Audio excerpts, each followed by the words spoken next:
Here are the keys to addressing Candida overgrowth the correct way. 1, you have to know what caused it. 2, you have to understand the problem completely in order to really be effective at helping address it, okay? If you do not do these things and if you do not understand these things, you're going to continue to have Candida problems. 1, what caused it? A weak, dysfunctional immune system, dysbiosis, typically a bacterial imbalance caused by antibiotics, stress, poor diet, or whatever. A bacterial imbalance opens the gate for Candida overgrowth, okay? And then next, medications, acid blockers, immunosuppressants, stuff like that. So those are typical causes, right? What is the problem with Candida? Well, a lot of people think of a Candida problem. They're like, I need a gut cleanse. And you're like, but Candida starts in the mouth. I mean, it can start in the mouth. You get a white coating. A lot of people reach out and I have a white coating in my mouth. Candida. So it can be from the mouth all the way through down to the urinary tract, right? So whatever you're going to do, better damn well hit it from the mouth all the way down or you're not being complete. And it goes through the gut barrier, so you better have a full protocol. Next, it roots into the gut barrier. So whatever you're going to do, better uproot it from the gut barrier and it better help restore healthy gut barrier function, I think is the correct way to say that. Next, Candida builds biofilm. Biofilm is a protective shield to protect it, right? So whatever you're taking, it better puncture and pop and unravel biofilm along with the Candida underneath it. And here's another layer of complexity you need to be aware of. Candida pairs with pathogenic bacteria to create multi-species biofilm.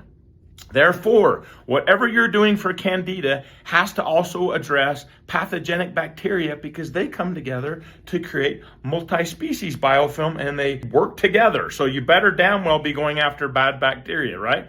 What do we suggest? Nanoscrub. Nanoscrub is not traditional colloidal silver, okay? So not that. It's not going to stay in your body and turn you blue. It exits the body quickly. It has been proven clinically to be safe and effective. A little bit goes a long way. Yes, it goes after Candida, mold, fungal issues. It goes after bad bacteria. It goes after parasites. We're hitting the whole thing because they all come together. Oddly enough, it's not unraveling and breaking apart beneficial bacteria like Lactobacillus and Bifidobacterium.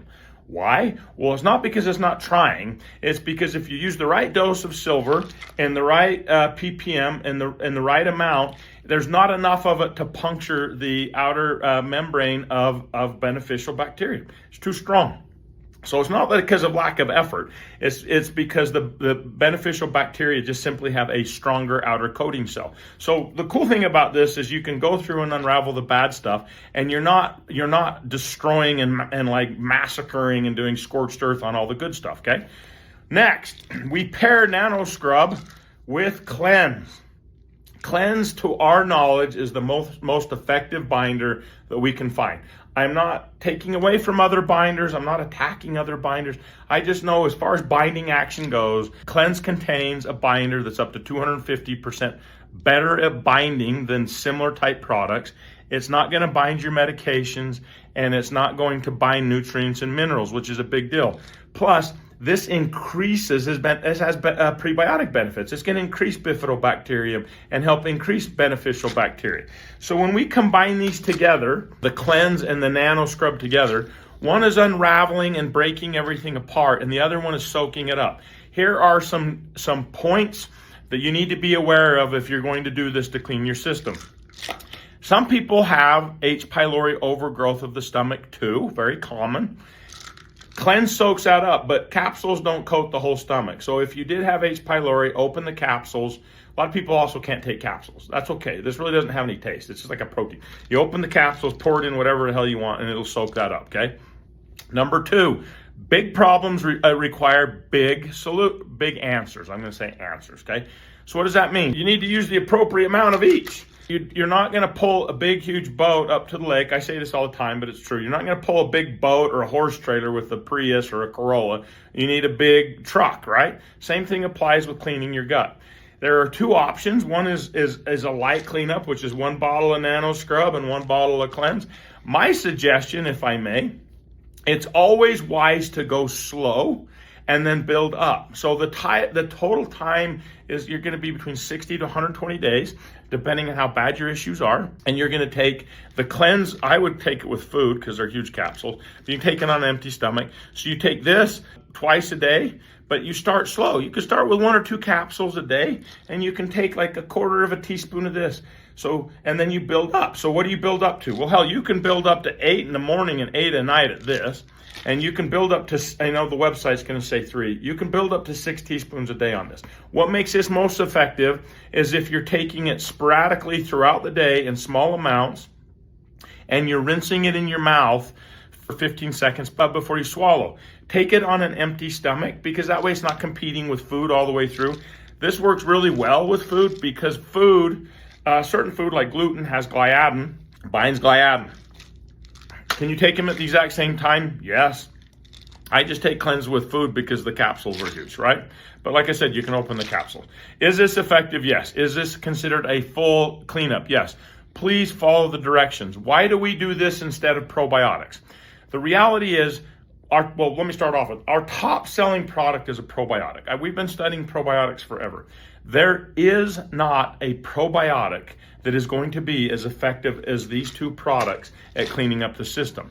It's not because we don't like probiotics. We love probiotics, and we're aware of the more aggressive, like Pylori is in our ultimate probiotic. I'm just telling you, if you're trying to do it the correct way the first time, and you just don't want to monkey around, Nano Scrub and Cleanse is better than probiotics.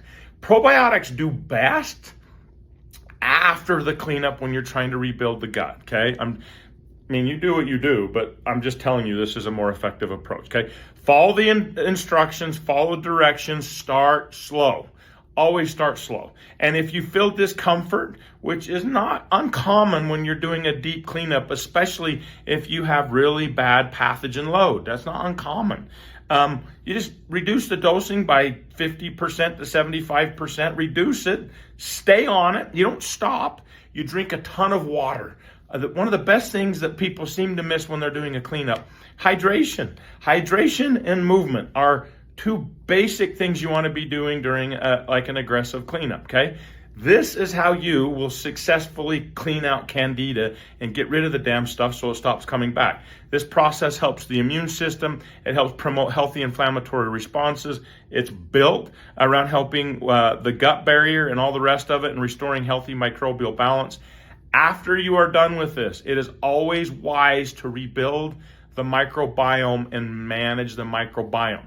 One of the most successful ways to prevent future issues is to continue to build the microbiome to make the gut a very unfriendly place for pathogens. When pathogens aren't welcome and it's not an inviting environment for them, they don't usually thrive there and they go away, okay? So that's just a little tip to throw in there.